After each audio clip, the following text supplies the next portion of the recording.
Donc, oratrice suivante, Madame Lalou Elraoui, restauration par thérapie génique in utero de la fonction auditive et vestibulaire chez des souris établis comme modèle du syndrome USH1G. Merci beaucoup. Donc merci de me permettre de présenter mon travail de Master 2 qui a porté sur la restauration par thérapie génique in utero et néonatale de la fonction auditive et vestibulaire chez des souris modèle d'un syndrome qu'on appelle le syndrome de Usher, donc USH1G. Le syndrome de Usher, c'est un syndrome qui est responsable, c'est un syndrome génétique qui est responsable d'une surdité congénitale profonde, d'areflexie vestibulaire bilatérale, c'est-à-dire que c'est des enfants qui naissent sans système de l'équilibre au niveau de l'oreille interne, avec des retards à la marche, des retards à l'acquisition de la position assise, et le développement au cours de leur vie d'une rétinopathie pigmentaire avec un double handicap, à la fois un handicap auditif et un handicap visuel. Il y a plusieurs gènes qui ont été décrits responsables du syndrome de Usher de type 1, dont le gène SENS, qui est responsable du syndrome de Usher de type 1G.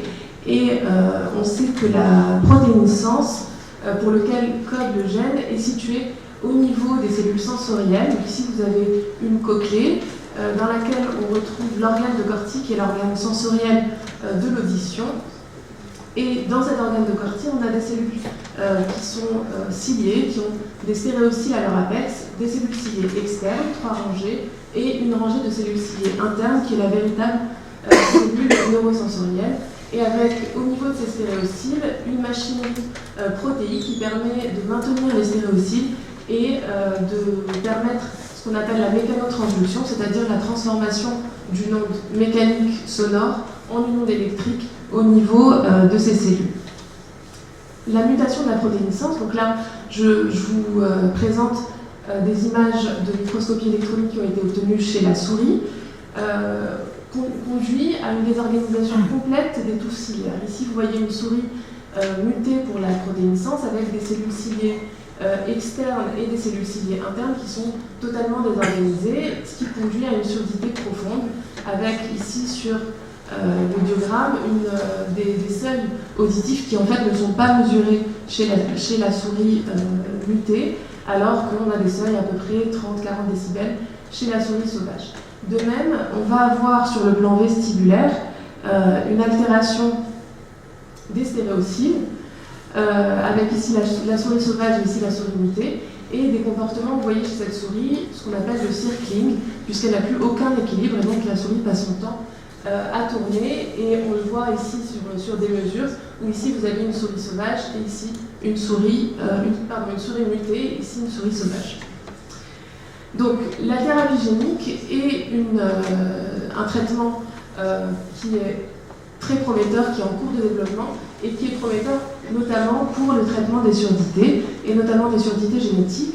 Ça consiste à transférer un matériel génétique qui correspond ici au transgène, avec un promoteur qui lui permettra d'être exprimé, en utilisant un vecteur. Alors, on choisit un vecteur viraux parce que ça permet une meilleure transduction, une meilleure infection au niveau de l'oreille, et on va injecter ce transgène dans nos cellules cibles, donc pour l'oreille, le plus souvent par une injection locale, en sachant que dans les différentes études publiées récemment, le vecteur choisi est un virus, l'adénovirus associé, qui est un virus non pathogène chez l'homme et peu immunogène, et qui permet une bonne transduction. Donc, mon étude s'est intéressée au syndrome de Usher 1G, et nous avons choisi de faire deux types d'injections, soit une injection donc, pour réaliser la thérapie in utero, donc à un âge embryonnaire de 12 ou de 14 jours, soit une injection à la naissance, au premier ou au deuxième jour après la naissance. Le modèle a été établi dans le laboratoire, et les croisements étaient des croisements de souris hétérozygotes, parce qu'à cause de leurs problèmes comportementaux, les souris homozygotes mutées pour la protéine SENS ne peuvent pas se reproduire, elles tournent beaucoup trop. À savoir que chez la souris, la formation de la touffe ciliaire se fait pendant le développement embryonnaire, mais le début de la maturation auditive se fait après la naissance, contrairement à l'homme où le début de la maturation auditive se fait à peu près au 4e mois de grossesse. Donc nous avons fait évidemment des génotypages pour savoir si nos souris étaient délétées ou pas pour le gène, et pour les souris chez lesquelles nous avons injecté la préparation en in utero pour savoir si le génotype injecté était présent. Puis des immunomarquages qu'on faisait aussi entre le 6e et le 7e jour pour connaître le taux de transduction, le taux d'infection de nos cellules et savoir si on avait rétabli l'expression protéique. Puis des tests phénotypiques, des tests vestibulaires qui étaient des tests comportementaux et objectifs, et des potentiels évoqués auditifs pour tester l'audition de ces souris et savoir si notre traitement avait permis de rétablir l'audition. Tout d'abord, l'injection intra-utérine. Il a fallu mettre en place ces injections dans le laboratoire, ça n'avait pas été fait avant.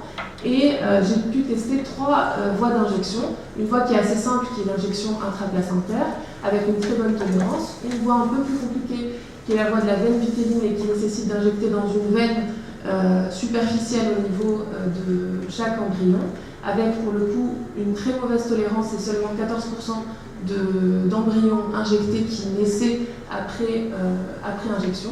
Et une 3e voie qui est une voie directe de l'autocyste, c'est-à-dire de la capsule otique qui est en formation au cours de l'embryogénèse. Et cette fois-ci, une meilleure tolérance. Alors la meilleure tolérance évidemment est l'injection intraplacentaire.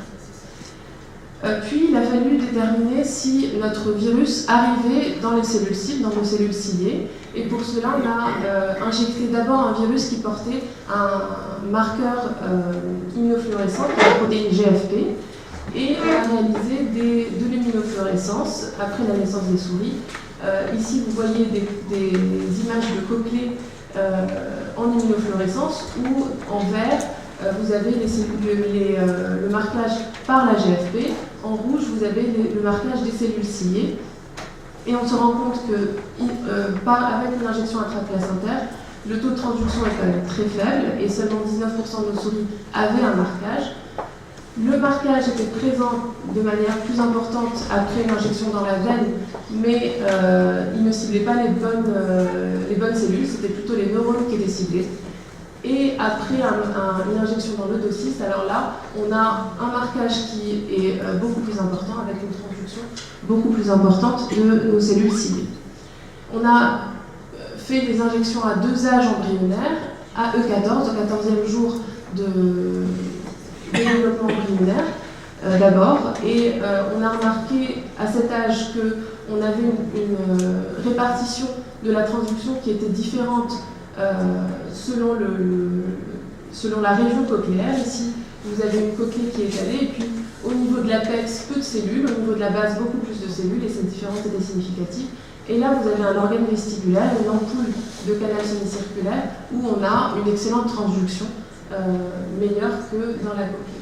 Ce qu'on s'en rend compte aussi, c'est que les cellules ciliées externes que vous voyez ici sont beaucoup plus transduites que les cellules ciliées internes, et on verra tout à l'heure que les choses sont différentes à notre âge. Concernant la transduction à E13, c'est à peu près la même chose, mais cette fois-ci avec une distribution homogène tout le long de la cochlée, mais toujours beaucoup plus de cellules ciliées externes transduites que de cellules ciliées internes. Alors, après, ce qui nous intéresse vraiment, est-ce que ça marche? Malheureusement, ça ne marche pas très bien. J'ai pu injecter 27 souris gestantes, avec 4 souris nées délétées pour le gène sens, parce que les croisements étaient hétérozygotes, et la restauration au niveau du vestibule est seulement partielle.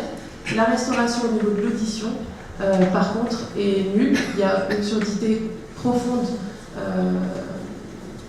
chez nos souris, alors que chez les souris hétérozygotes ou chez les souris sauvages, le phénotype était normal, même après l'injection, ce qui veut dire que l'injection n'est pas délétère non plus pour le développement après de l'oreille.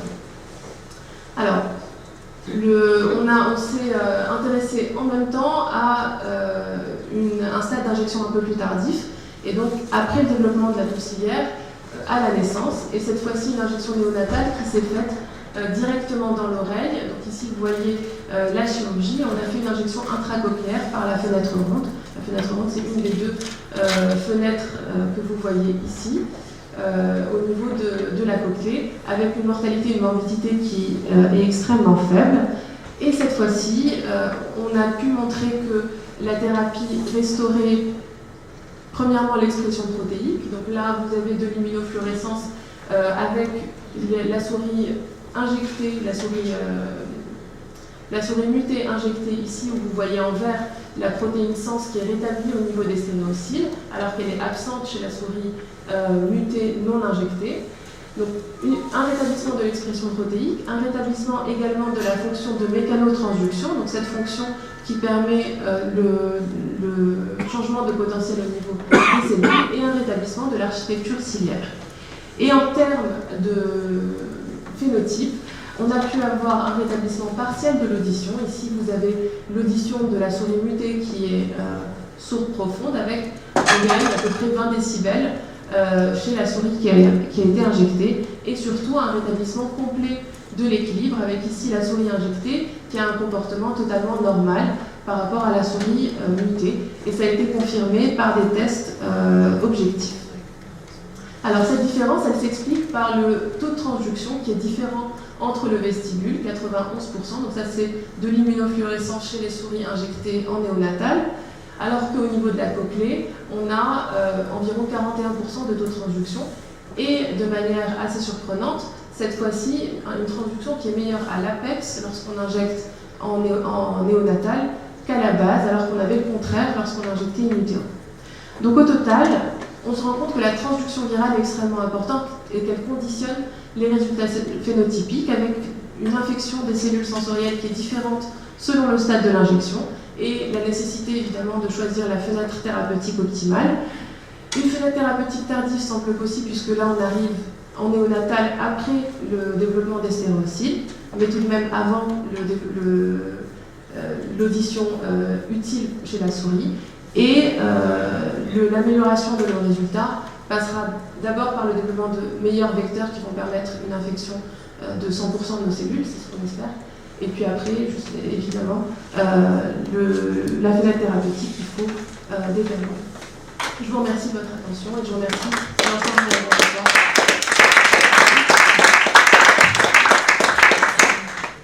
Merci pour cette très belle présentation, magnifiquement illustrée. Y a-t-il des questions dans la salle?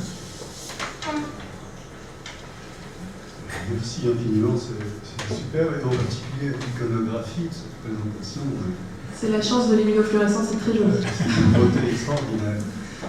Peut-être un petit manque d'attention, mais ça me paraît une performance technique expérimentale extraordinaire. Je ne sais pas si vous avez bien explicité la technique pour faire ces injections. Alors, je ne l'ai pas explicité parce que je n'avais pas le temps.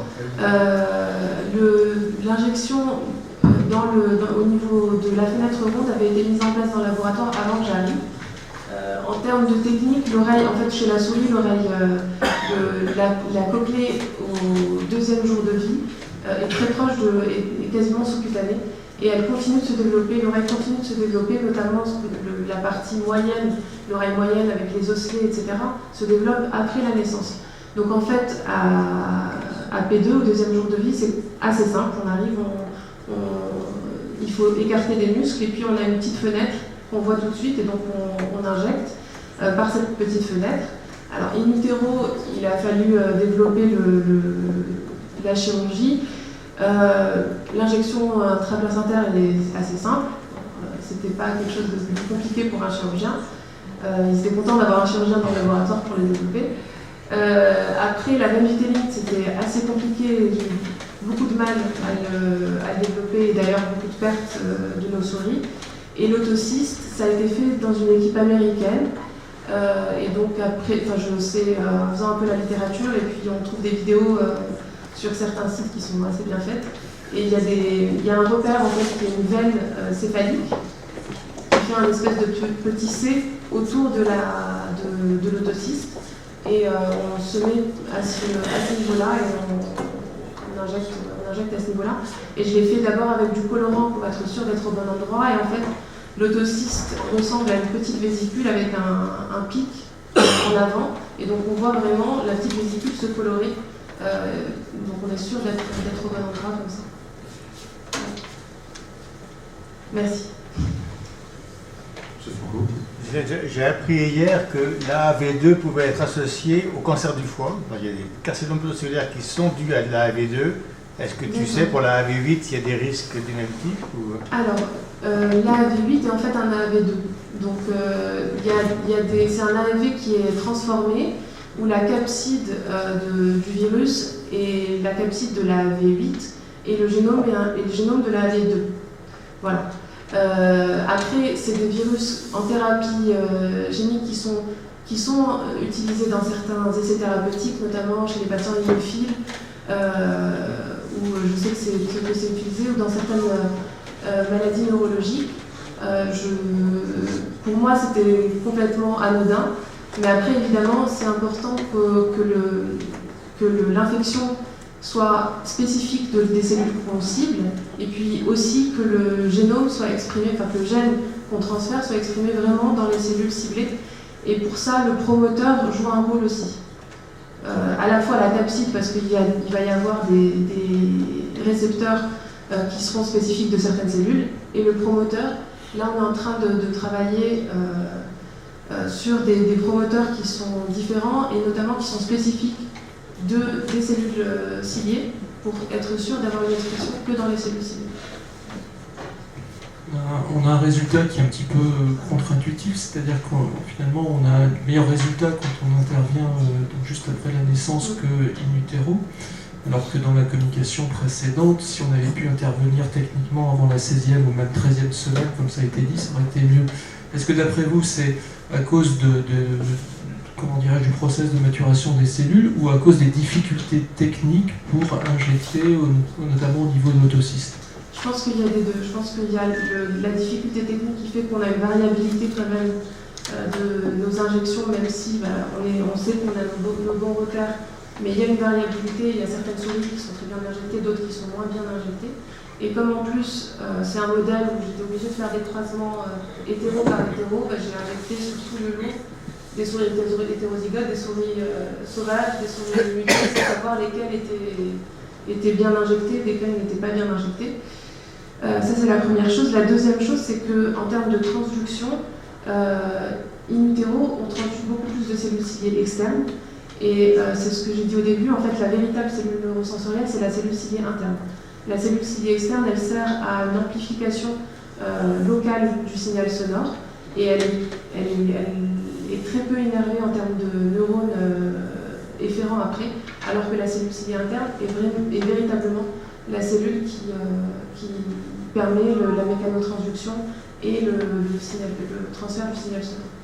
Donc ça s'explique bien sur nos immunos, où on voit que in utero on a beaucoup plus de cellules ciliées externes, et en néonatal on a beaucoup plus de cellules ciliées internes. Merci beaucoup. Merci à vous.